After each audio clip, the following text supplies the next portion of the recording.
인생에서 커다란 환난을 직면하게 되면 괴롭습니다. 커다란 환난을 우리가 경험하게 되면 아프죠. 절망을 하게 되죠. 절망 중에서도 가장 아픈 절망은 우리를 향한 남들의 비방일 것이에요. 우리를 향한 비난만큼 우리가 견디기 어려운 고난도 없을 거예요. 자업자득이야. 네가 잘못해서 그런 거야. 결국 너 그렇게 될 줄 알았어. 결국은 너의 실수 때문에, 너의 잘못 때문에 오늘의 아픔이 있는 거야. 모든 문제의 원인은 너에게 있어 라는 것 같은 비난만큼 우리에게 아픈 게 있을까요? 맹수도 공격을 당하면, 야수도 공격을 당하고 상처를 입으면 어둠 속에 혼자 숨고 싶은 법이죠. 우리도 비난을 받고 고난을 당하면 숨고 싶어집니다. 욥을 보면서 그래, 이쯤 되면 아 그래, 알았어, 내 탓이야. 그래, 내가 잘못했어. 그래, 이제 그만 좀 해. 그렇게 놓아버릴 것 같은 욥의 상태와 상황인 것 같은데, 근데 오늘 나타나는 본문의 욥의 모습은 조금 다릅니다. 2절과 또 4절을 우리가 보면 이렇게 되어 있어요. 2절 끝에 내가 맹세하노니, 전능자의 사심을 두고 맹세하노니, 4절에 보면 이렇게 기록되어 있죠. 결코 내 입술이 불의를 말하지 아니하며 내 혀가 거짓을 말하지 아니하리라. 나는 거짓을 말하지 않아. 나는 진실을 말하고 있어. 내가 전능자의 사심을 두고 맹세하는데 무엇을 맹세하냐면 나는 진실에 불의하지 않아. 나는 의로워라는 확고한 믿음을 가지고 견고하게 피력하고 있죠. 오늘 이 본문의 내용을 끝으로 더 이상 욥의 친구들이 욥을 정죄하지 않을 만큼 욥은 더 강력하게 자신의 정의로움과 정당함을 얘기하고 있어요. 도대체 무엇을 욥으로 하여금 절망 중에서도 자신의 존재감을, 또 자신의 자존감을 잃어버리지 않을 수 있었을까? 이쯤 되면 포기할 법도 한데 결코 자신의 정체성과 자존감, 존재감을 무너뜨리려는 것에 대해서 욥은 이토록 당당할 수 있었을까? 담대할 수 있었을까? 이전까지의 욥의 변명은요, 사실은 자신이 결백하다는 것에, 피력하는 것에 지나지 않았어요. 그것에 불과하지 않았어요. 근데 오늘 욥의 모습은, 오늘 본문에 나타나고 있는 욥의 모습은 완벽한 선포예요. 하나님의 이름을 걸고 맹세하는데 나는 결코 불의하지 않아. 나는 거짓을 말하지 않아. 나는 진실해. 무엇이 욥을 이토록 담대하게 만들 수 있었을까라는 질문을 가지고 오늘 계속 본문을 묵상하는데, 유독 클릭이 되어지는, 또 반복되어지는 단어가 있어요. 그것은 바로 전능자라는 욥의 표현이에요.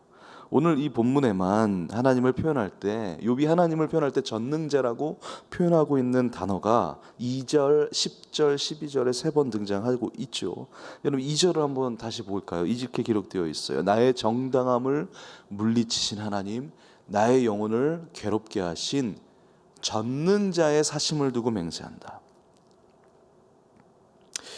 이 말을 원문에 맞게, 또 문맥에 맞게 우리가 다시 의역하면 이렇게 해석을 할 수 있어요. 나는 특별히 큰 벌을 받을 만한 일을 하지 않았지만, 내가 큰 벌을 받을 만한 뚜렷한 이유가 없지만, 그럼에도 불구하고 전능자께서 나에게 나의 영혼에 쓰라린 아픔을 허락하셨다라고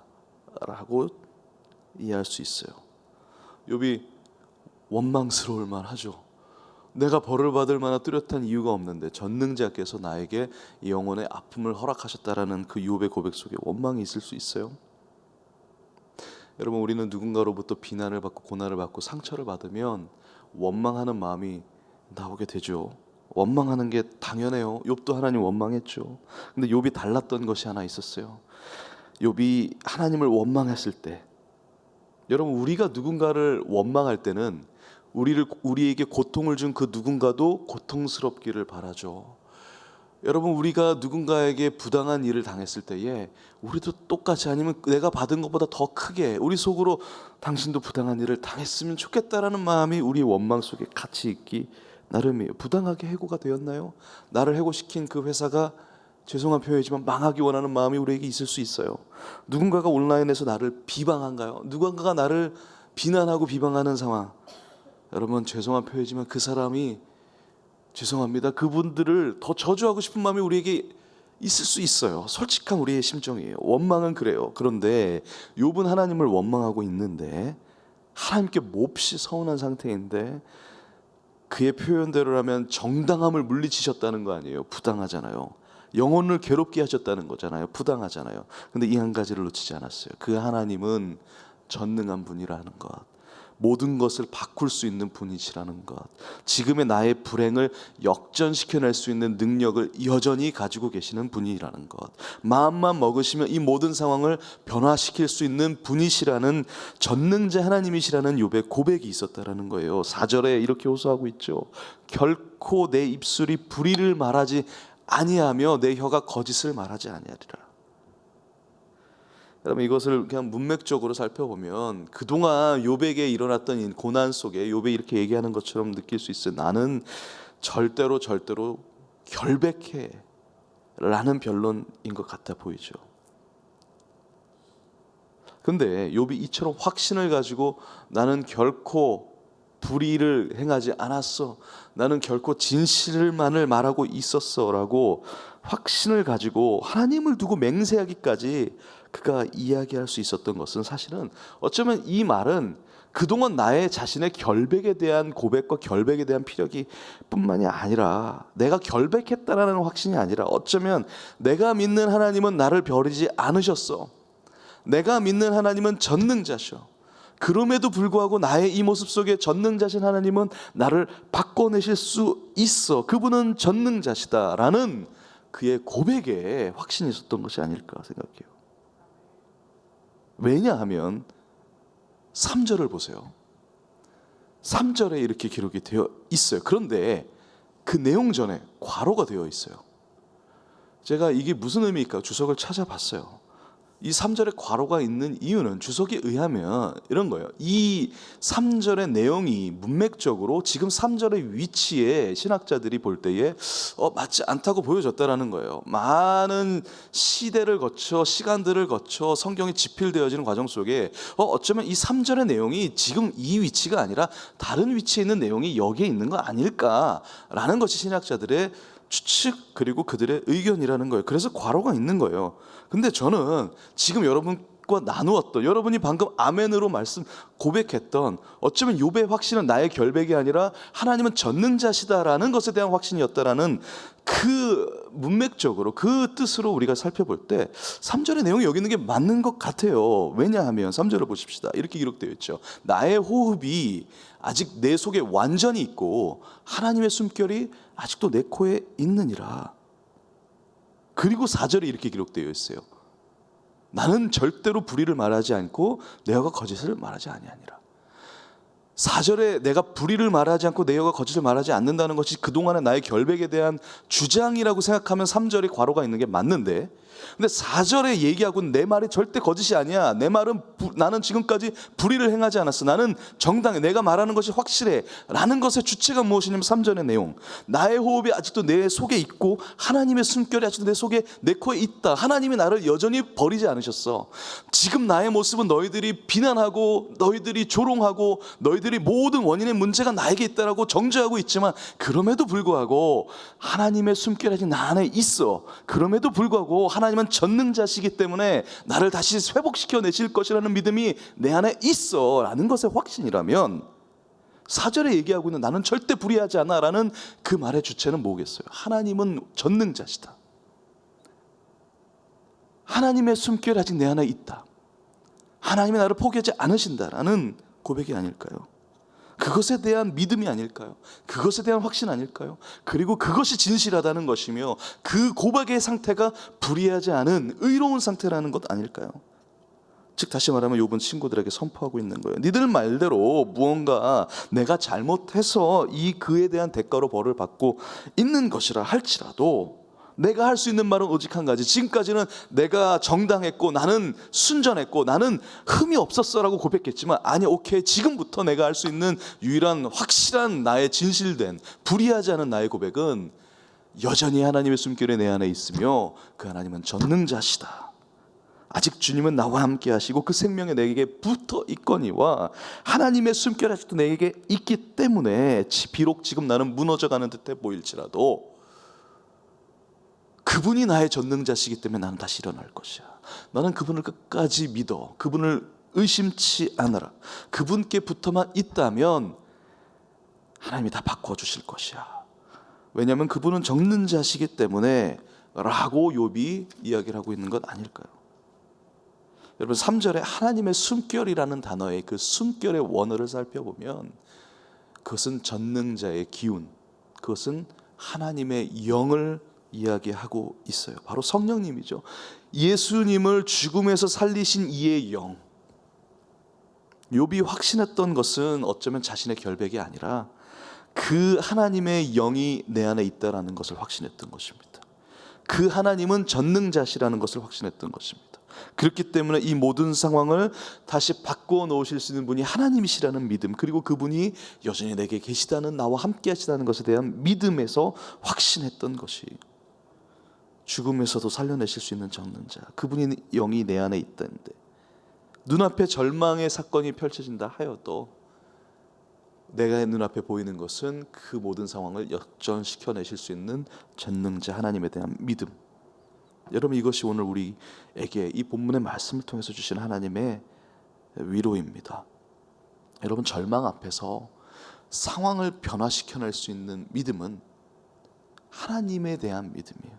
하나님께 그 능력이 있다는 것을 믿는 믿음이에요.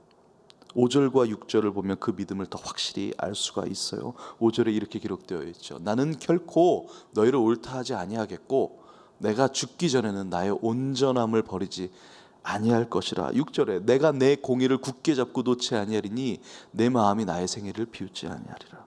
이것을 문맥적으로 끝까지 그냥 지금까지의 문맥적으로 해석을 하면 어쩌면 그래 나의 결백은 여전히 정확해. 나는 여전히 공의로워. 나는 불의하지 않아. 나는 벌을 받을 만한 일을 하지 않았어 라고 해석이 되어질 수도 있어요. 그것에 대한 피력으로도 비추어질 수 있어요. 그것도 맞을 수 있어요. 그러나 여기서 온전함이라는 단어는 순결함, 결백함, 정직함, 무죄함, 완전함을 의미하는데 아무리 욥이 의롭다 하여도 어떻게 하나님 앞에서 하나님의 은혜 없이 의로울 수 있겠어요? 아무리 의로운 욥이라 할지라도 하나님 앞에서 예수님의 공로 없이 어떻게 의롭다함을 받을 수 있겠어요? 어쩌면 욥이 말하고 있는 그 공의는 우리가 아까 살펴봤던 3절에 있는 것 같아요. 나의 호흡이 아직 내 속에 있고 하나님의 영이 내 안에 있다는 것, 그분은 전능자시라는 것, 예수의 죽음을 부활로 이끌어내신 그 하나님의 영이 내 안에 있기 때문에 그분의 은혜로 나는 의롭다라는 것, 그래서 주님은 절대로 나를 떠나지 않으신다라는 것, 여러분 그것을 믿는 믿음의 상태가 그가 얘기하는 공의의 상태 아닐까요? 여러분 지금까지는, 오늘 본문의 이전까지는 욥이 나는 지금까지 순결하게 살아왔어, 결백하게 살아왔어를 피력했을지 모르지만 오늘은 어쩌면 욥이 선포를 하고 있잖아요. 하나님의 이름으로 선포를 하고 있잖아요. 전능자의 영이 내게 있다. 그것을 믿는 믿음, 그것이 나의 온전함이다. 그것이 거룩함이다. 그것이 공의로움이다. 나는 죽기 전까지 그것을 믿는 믿음을 절대로 버리지 않겠다. 이것을 믿는 나의 공의로움이 나의 생애를 비웃지 못하게 하겠다라는 말씀이 5절 6절의 말씀 아닐까요? 여러분 우리가 고난을 당할 때 우리도 욥처럼 하나님, 주님의 도우심의 기운, 주님의 전능자의 기운, 성령이 내 안에 있음을 내가 믿습니다라는 고백과 함께 그 성령이 내 안에서 전능자신 하나님이 나를 바꿔주실 거라는 믿음으로 나아갑니다라는 그 상태가 공의로운 상태라는 것을 우리가 기억하길 축복합니다. 근데 여러분 이 고백을 욥이 하고 나니까요, 그 다음부터는요 욥이 담대해져요. 다시 일어서고 싶은 욥의 갈망이었을지 몰라요. 다시 회복을 꿈꾸고 싶은 욥의 갈망일지 몰라요. 어쩌면 우리도 절망 앞에서 꿈을 꾸고 싶은데 우리의 연약함 때문에 때로는 그냥 무너질 때가 있죠. 그건 내 잘못이었지. 그때 그렇게만 하지 않았어도 이렇게는 안 됐겠지. 이제 어떻게 되돌려야 되지? 나는 자격이 없는 것 같아 하는 마음을 우리가 과감하게 내려놓고 3절의 본문의 말씀을 욥의 고백처럼 우리가 선포해야 됩니다. 3절 다시 한번 우리가 이 본문을 한번 소리를 내어서 읽어보겠습니다. 시작. 나의 호흡이 아직 내 속에 완전히 있고 하나님의 숨결이 아직도 내 코에 있느니라. 여러분, 이 순간 담대함이 임하게 돼요. 왜냐하면 욥이 그랬던 것처럼 새로운 비전을 갖게 되기 때문입니다. 절망 중에 하나님을 전능자로 인정하는 순간 하나님께서 주시는 선물이 있어요. 새로운 비전이에요. 욥이 그래요. 오늘 그것을 우리가 살펴볼 거예요. 세상에서는 이것을 어쩌면 혁신이라고 표현하고 있는 그것일지 몰라요. 혁신을 가진 자가 결국은 게임 체인저가 되죠. 세상을 바꿔낼 수 있는 영향력이 되죠. 제가 지난 한 주간 실리콘밸리를 다녀왔어요.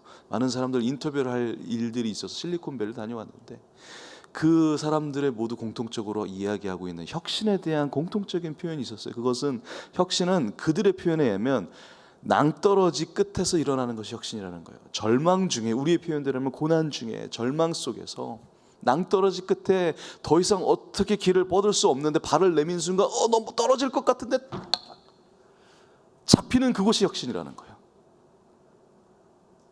우리도 인생의 절망 속에 이젠 끝난 것 같은데 딱 건져주시는 하나님의 은혜가 어쩌면 혁신 아니겠어요? 그것이 비전입니다. 여러분, 혁신은 벼랑 끝에서 이루어지죠. 욥도 어쩌면 오늘의 이 모습이 혁신을 발견하는 순간일지 몰라요. 그동안은 계속 나는 결백해만을 피력해 오다가 오늘 선포해 버리잖아요. 전능자의 영이 나와 함께 있기 때문에 욥이 진짜 멋있게 선포해요. 내 생애는 내가 이것을 붙드는 한 내 생애는 누구도 비웃지 못하게 될 것이야 라는 놀라운 선포를 하고 있어요. 여러분, 그렇게 할 수 있었던 것은 뭐냐면 그가 무너지는 마지막 순간 본 게 있어요. 그가 본 건 뭐냐면 자신의 포기하지 않으시는 하나님의 숨결, 자신을 끝까지 붙여내시는 하나님의 전능자. 여러분, 그때부터는 비전이 생겨요. 8절과 9절을 보십시다. 욥이 발견한 비전이에요. 8절에 불경건한 자가 이익을 얻었으나 하나님의 그의 영혼을 거두실 때 무슨 희망이 있으랴. 9절에 환난이 그에게 닥칠 때에 하나님이 어찌 그의 부르짖음을 들으시랴. 이게 무슨 의미냐면 욥은 지금까지는 이익을 잃어버린 그의 모든 것들에 대해서 불행이라고 여겼어요. 그가 잃어버렸던 모든 것들에 대해서 자녀들, 그의 재산들, 그의 건강들, 그가 잃어버렸던 모든 것들에 대해서 불행으로 여겼던 그의 삶이었는데 그가 이렇게 얘기해요. 그것 다 잃어버려고 오히려 그것 다 가진다 한들, 그 모든 것을 다 가진다 한들 하나님을 향한 경건이 없다면 하나님이 그가 죽었을 때 취할 것이 무엇이냐라는 거죠. 어쩌면 지금까지는 욥도 그가 모든 친구들이 얘기했던 그의 불행에 대해서 악재라고 생각했었어요. 그래서 변명했어요. 아니야, 나는 그런 악재를 받을 만한 짓을 하지 않았어라고 변명했어요. 근데 오늘은 욥은 새로운 비전을 발견했어요. 그런다 한들, 그걸 다 얻었다 한들 하나님의 경건이 없다면 그게 무슨 소용이 있냐라는 거죠. 전능자의 숨결을 발견하니까 그의 인생의 목표가 바뀌었어요. 그 많은 이익을 원했던 삶의 목표가 어쩌면 그걸 잃어버린 게 악재라고 생각했을 것만큼 그것이 중요했던 그의 삶의 목표가 이제는 경건의 삶으로 바뀐 거예요. 하나님이 기뻐하시는 삶으로 비전이 바뀐 거예요. 하나님이 원하시는 시선을 향해 그의 시선이 돌려지기 시작한 거예요. 그니 담대할 수밖에 없죠. 그러니 그가 담대할 수밖에 없죠. 왜요? 하나님이 나와 함께 하시는 그 시선을 발견한 순간, 주님이 나와 함께 하시기 때문에 주님의 시선이 나를 향하고 있는 걸 발견한 순간 나는 주님의 역사의 주인공이야 라는 고백을 할 수 있었던 것이죠. 혁신이 일어나는 순간입니다. 11절을 보십시다. 하나님의 솜씨, 내가 하나님의 솜씨를 내가 너에게 가르칠 것이다. 얼마나 멋있습니까? 전능자에게 있는 것을 내가 너에게 숨기지 아니하겠다. 세상 가운데 드러내겠다. 하나님의 솜씨가 나를 통해 너에게 가르쳐질 것이다 라는 선포. 소름이 돋습니다. 완전 망해버린 사람이 완전 절망 중에 절망의 고통과 그 바닥을 치고 있는 그 사람이 하는 이야기가 뭐냐면, 나를 통해 하나님의 솜씨가 드러날 것이다. 봐라, 지금부터 펼쳐질 놀라운 적는 자의 솜씨를 나의 인생을 통해 너희들이 보게 될 것이다. 나를 통해 나타내실 그 영광을 내가 조금도 숨기지 않을 것이다. 멋지죠? 여러분, 이 본문을 우리에게 허락하신 이유가 뭘까요? 저와 여러분을 그 혁신의 주인공으로 만드시기 위함임을 믿으시길 축복합니다. 오늘 하나님이 이 본문을 우리에게 허락하신 이유는, 내 모습은 도저히 가능성이 없어 보이는데, 더 이상은 가능성이 없어 보이는데, 이 욥의 고백을 우리가 믿고 우리의 고백으로 여기는 순간 하나님이 욥에게 허락하신 그 비전을 오늘 저와 여러분에게 허락하시겠다는 약속의 메시지인 겁니다. 우리는 또 실수합니다. 우리는 또 넘어집니다. 연약합니다. 고쳐내야죠. 바꿔내야죠. 노력하고 또 노력해야죠. 그러나 그것만큼 더 중요한 것이 있어요. 어쩌면 그보다 더 중요한 것이 있어요. 그렇지 못할지라도 전능자의 숨결이 내게 함께 있다는 것을 믿는 믿음이, 나의 모습은 무너졌지만 그것을 고쳐내실 수 있는 전능자가 여전히 그 숨결이 내 안에 있다는 것을 믿는 믿음, 그리고 그것을 믿는 믿음의 상태가 공의의 상태라는 것, 그것이 공의의 능력이라는 것, 여러분, 그것을 우리가 믿는 것이 중요합니다. 그리고 좀 더 나아가셔야 해요. 어디까지요? 오늘 욥이 11절에 선포한 것처럼 하나님의 솜씨를 내가 가르쳐 주겠다, 하나님의 영광이 나를 통해 드러나는 것을 내가 조금도 숨기지 않겠다라는 것까지, 나를 통해 주의 영광이 드러나는 하나님의 놀라운 역전 사건의 주인공으로 나를 사용하실 것을 믿는 믿음까지, 거기까지 오늘의 말씀을 가지고 나아가셔야 합니다. 거기까지 나아가셔야 됩니다. 킹덤의 혁신의 주인공으로 나아가는 것까지가 오늘 이 말씀을 통해서 하나님께서 우리에게 주신 약속이라는 것을 저는 믿습니다. 오늘은 거기까지 가셔야 돼요. 말씀을 마무리합니다.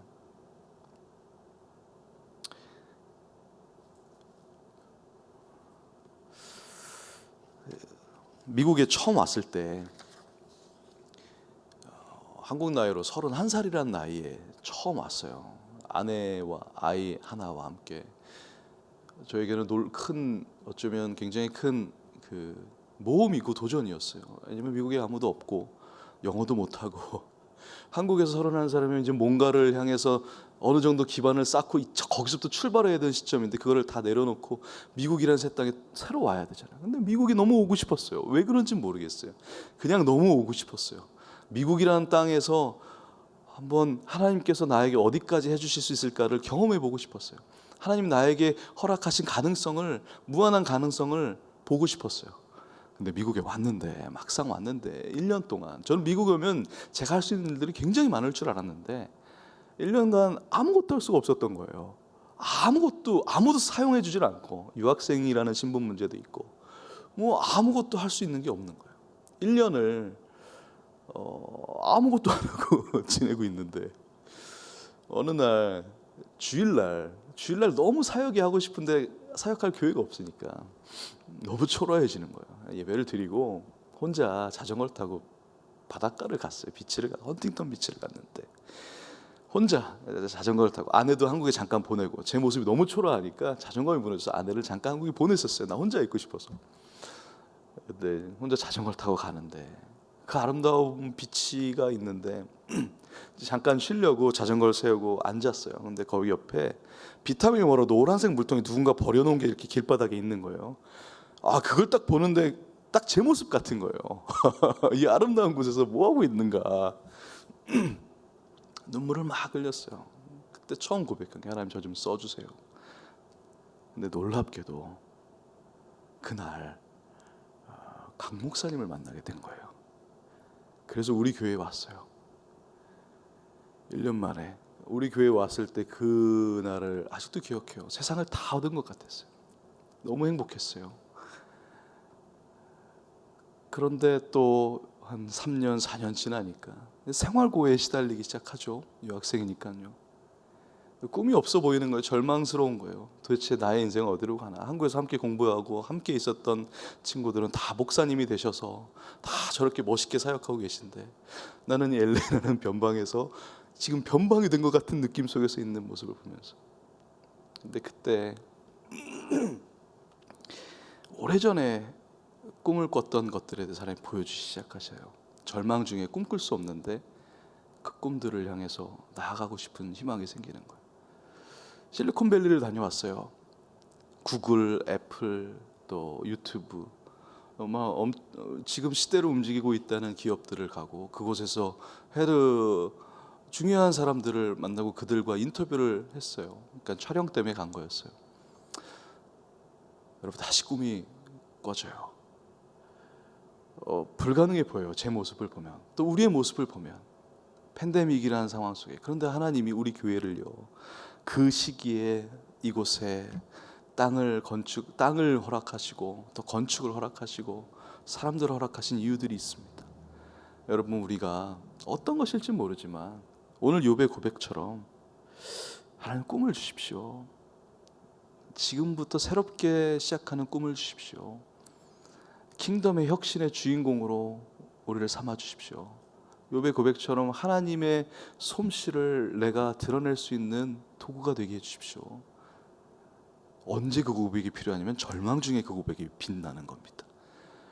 가능성이 없어 보이는 순간에 그 고백이 더욱 빛나는 겁니다. 왜냐하면 하나님이 하실 일들이 더 많아지기 때문에.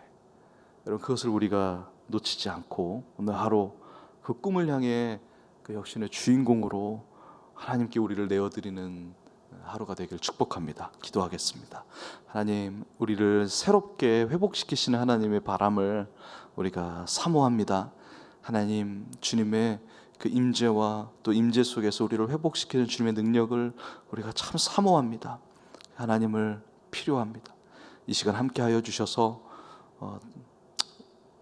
고통과 또 어쩌면 절망 중에 신음하고 있는 우리가 있다면 하나님, 그 속에 욥의 고백처럼 하나님의 솜씨를 나를 통해 드러내 주시겠다는, 하나님의 영광을 나를 통해 가리지 않으시겠다는 그 오늘의 약속을 희망으로 우리가 받을 수 있도록 역사하여 주시옵소서. 예수님의 이름으로 기도합니다. 아멘. 하늘에 계신 우리 아버지여, 이름이 거룩히 여김을 받으시오며 나라의 임하옵시며 뜻이 하늘에서 이루어진 것 같이 땅에서도 이루어지이다. 오늘날 우리에게 일용할 양식을 주옵시고 우리가 우리에게 죄진 자를 사하여 준 것 같이 우리 죄를 사하여 주옵시고 우리를 시험에 들지 말게 하옵시며 다만 악에서 구하옵소서. 대개 나라와 권세와 영광이 아버지께 영원히 있사옵나이다. 아멘.